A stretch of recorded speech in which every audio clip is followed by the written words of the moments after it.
A clay tablet sits in a climate-controlled vault at the Bodleian Library in Oxford, catalog number Bruce 93, containing 16 chapters of the Book of Enoch in Ge'ez script, copied in the 1400s. The Book of Enoch was removed from the Bible by the Council of Laodicea in 364 CE. For 17 centuries, banned, hidden, called dangerous by church authorities. When archaeologists unearthed the Dead Sea Scrolls in 1947, 11 separate copies of Enoch surfaced at Qumran, more than most books that made it into the Old Testament. Scholars who translated the oldest fragments found something the church never wanted in public teaching. Chapters 17 through 36 of Enoch describe a journey Enoch takes beneath the surface of the earth, descending through 7 distinct levels, each one deeper and darker than the last.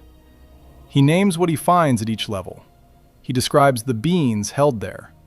He records the architecture, the temperature, the sounds.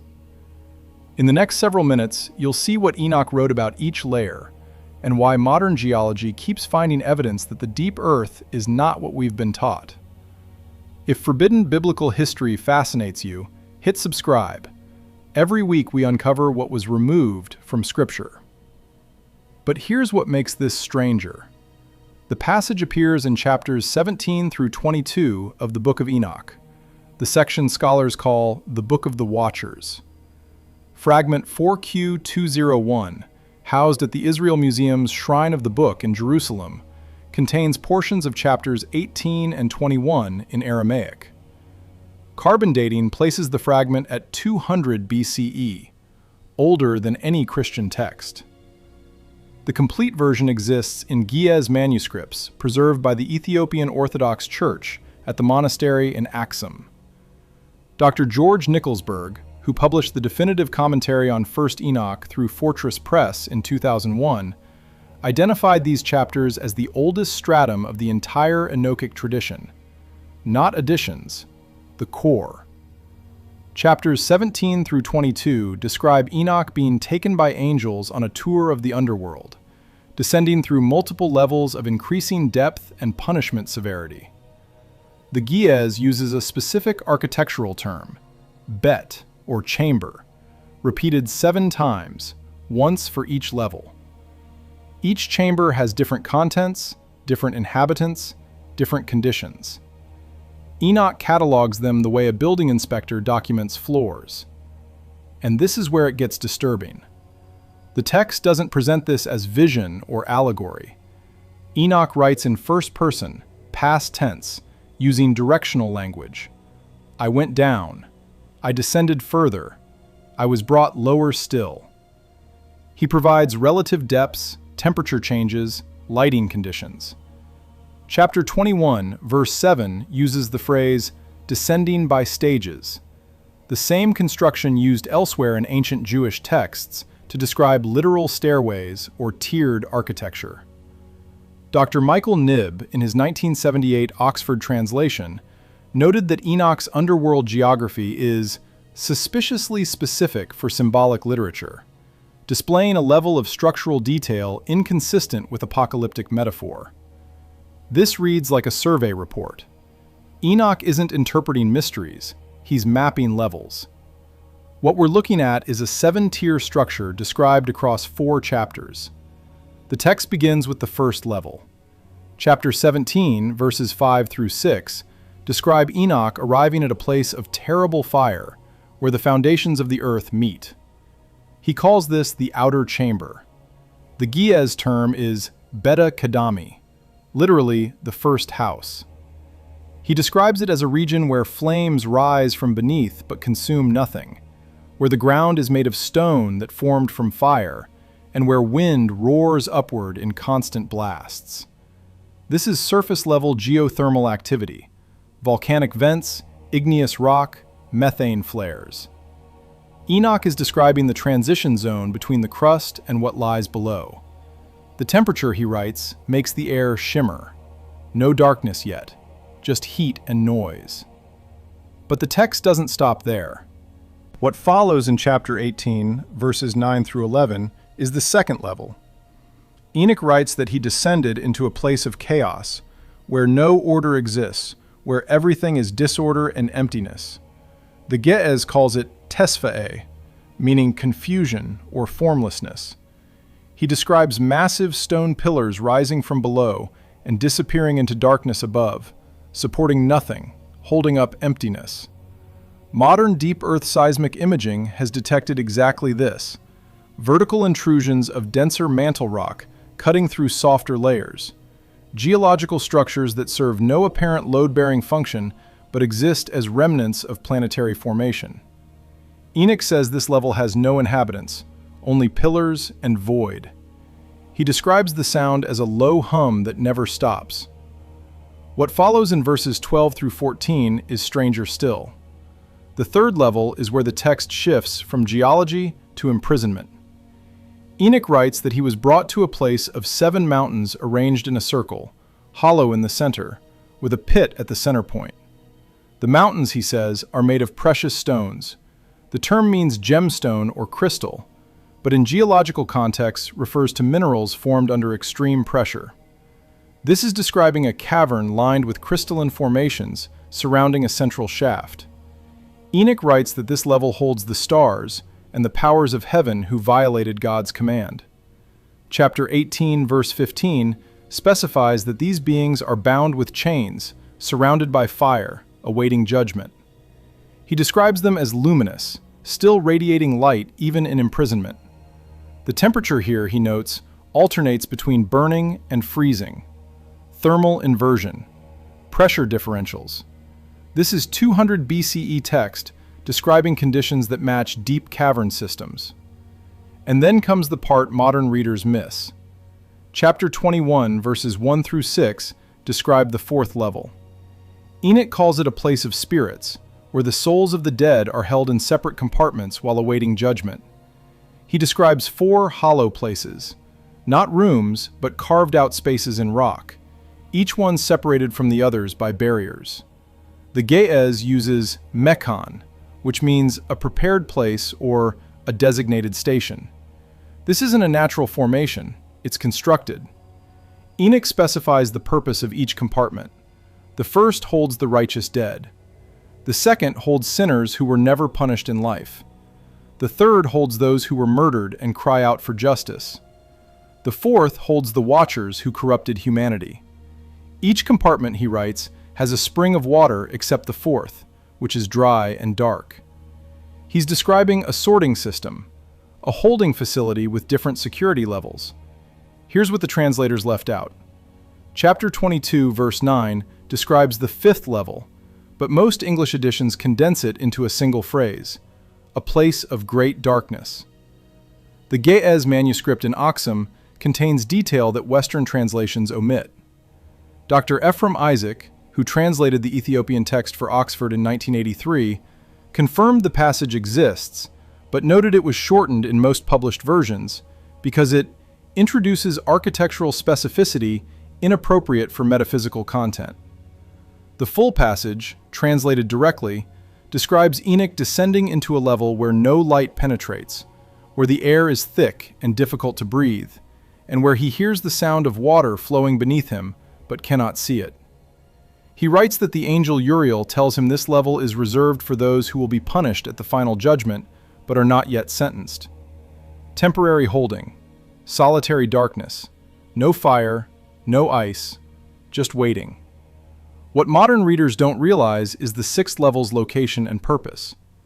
Chapter 22, verse 11, describes Enoch being taken still lower, to a place Uriel calls the ends of heaven and earth, where the prison of the angels is permanent. This is no longer temporary holding. This is the final destination. Enoch writes that this level contains chasms filled with fire and pillars of flame descending from above and rising from below. The beings here are not waiting for judgment, they have been judged. Uriel identifies them as the leaders of the Watchers, the chiefs who commanded the 200 who descended to Mount Hermon. Enoch names some of them: Azazel, bound in the desert of Dudael; Semyaza, held beneath the earth. The description shifts from architectural survey to maximum security. Chains, Fire, permanent binding, no release date. The part that shouldn't be possible is the 7th level. Chapter 18, verse 11, and chapter 21, verse 10, both reference a place beneath everything else. A final level Enoch calls Tartarus in the Greek fragments, and the Great Abyss in the Ge'ez. He describes it as a void so vast he cannot see the edges, so deep he cannot see the bottom. No inhabitants are mentioned, no structures, just emptiness and fire at incomprehensible depth. Uriel tells him this is where the final judgment will take place, where all the condemned will eventually be cast. But for now, it remains empty, waiting. Enoch writes that the heat rising from this level is what causes the fire in the 6th level above it. It's a heat source, the bottom of everything, the foundational layer. What the text reveals about these 7 levels is their hierarchical purpose. The first 3 are geological. Enoch describes natural phenomena and planetary structure. Level 1 is surface transition. Level 2 is structural foundation. Level 3 begins imprisonment, where cosmic rebels are held. Then the function shifts. Levels 4 through 7 are juridical, categorized by the type of being held and duration of punishment. Level 4 sorts the dead by their earthly fate. Level 5 holds those awaiting trial. Level 6 contains the sentenced. Level 7 remains empty, reserved for final disposition. This is not random mythology.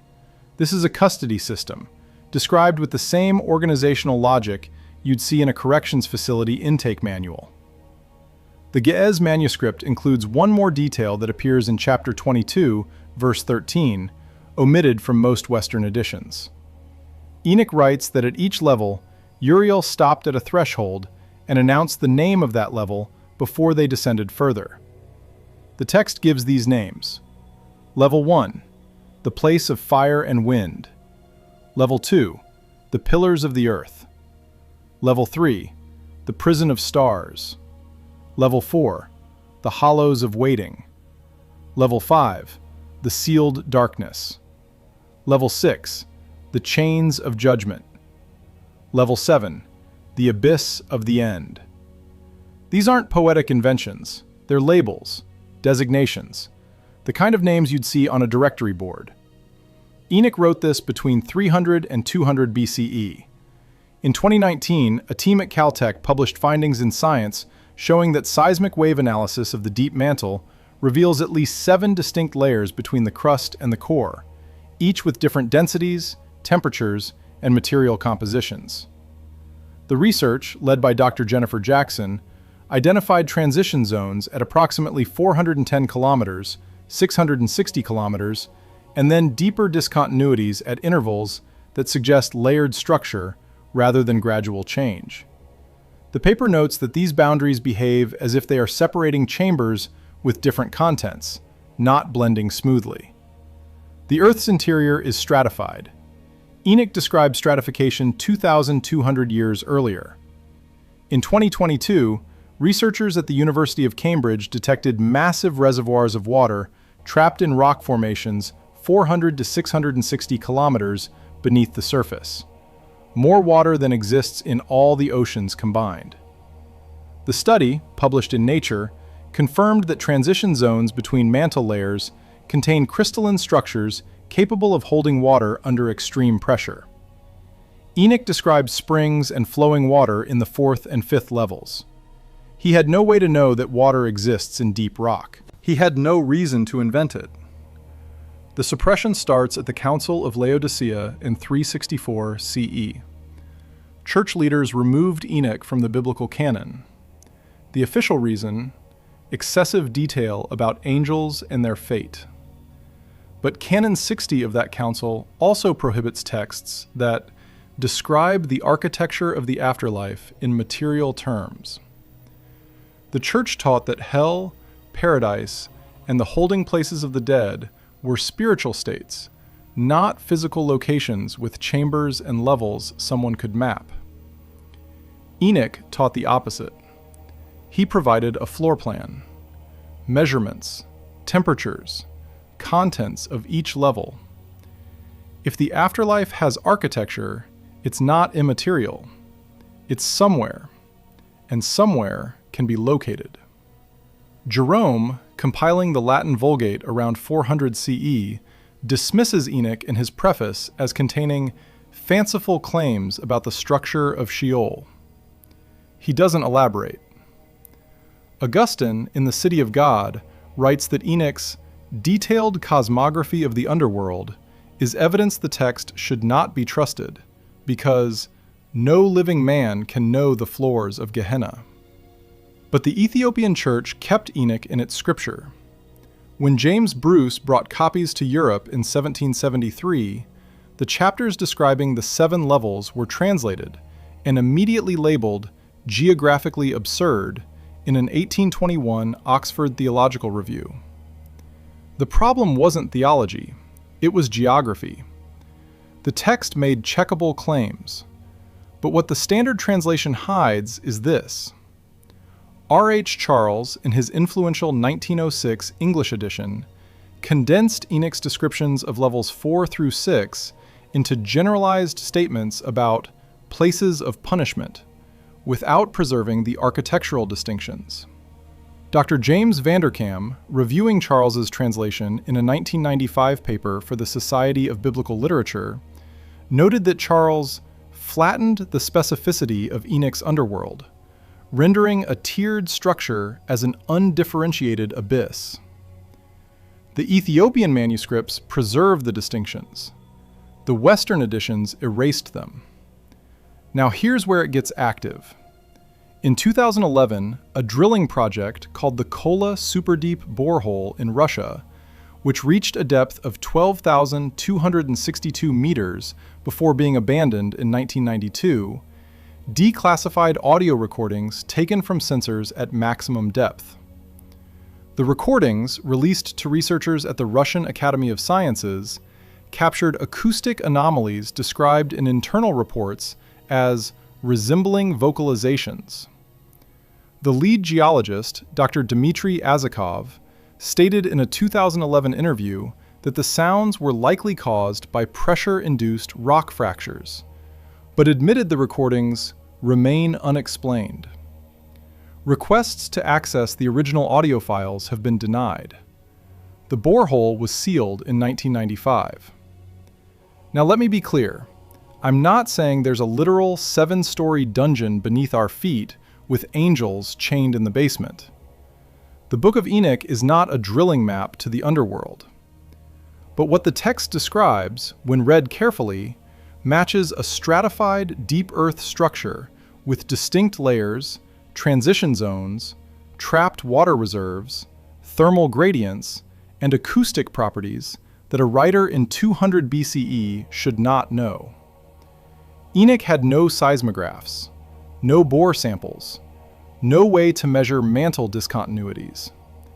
He had no reason to describe 7 levels unless he was documenting something that required 7 categories. And yet the text sits there, in Aramaic and Ge'ez, in fragments found at Qumran, saying what it has said for over 2 millennia. What we have to confront is the simplest explanation that fits the evidence. If the Earth's interior is layered, if water exists in deep rock, if seismic boundaries separate the mantle into distinct zones, and if a text older than Christianity describes exactly that using architectural language and structural detail, then the text is not mythology. It's documentation. Enoch went somewhere, or was shown something, that revealed the interior structure of the planet. He wrote it down with the same systematic precision you'd use cataloging floors in a building. The 7 levels he names, the outer fire, the pillars of chaos, the crystal prison, the 4 compartments of the dead, the breathless darkness, the permanent chains, and the empty abyss waiting at the bottom, are either symbols we've misunderstood for 2,200 years, or they are exactly what Enoch says, levels, stacked, descending, each one serving a different function in a structure that extends from the crust to the core. The manuscripts remain in Aksum, behind locked doors. The fragments sit in Jerusalem, translated and catalogued. The Earth's mantle remains largely unmapped, its deepest layers accessible only through seismic inference and drilling projects that reach less than 1% of the way to the core.